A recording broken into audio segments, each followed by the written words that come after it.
ilalagay ko dun sa video.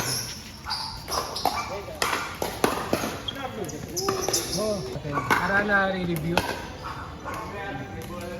Na-record ko lang. Oh, yung mga... highlights ko doon baga. Oo, yung medyo maganda.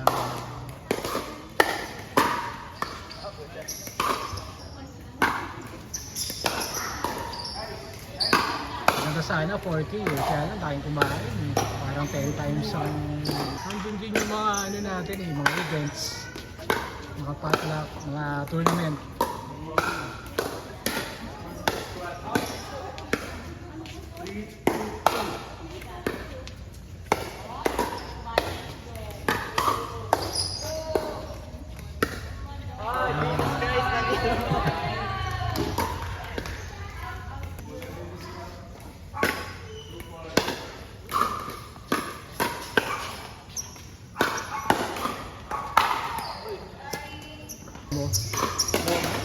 Over 4.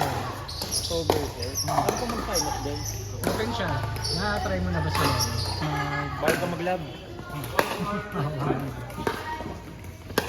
Pero ang ganda doon, medyo nandun yung mga coaches eh. So nagipaglaro sila. Hanggang, 200 siya na isa ito.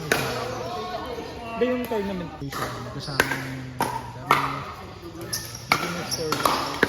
Tapos doon ko gagawin. Intended siya for... Kaya may iba kami sinalo na hindi naman talaga beginner. Ganun. Hindi mo talaga maiwasan yun eh. Ito, okay, laro lang pa. Sa SM ko na-try nyo na maglaro. Ano lang, introductory price nila yun.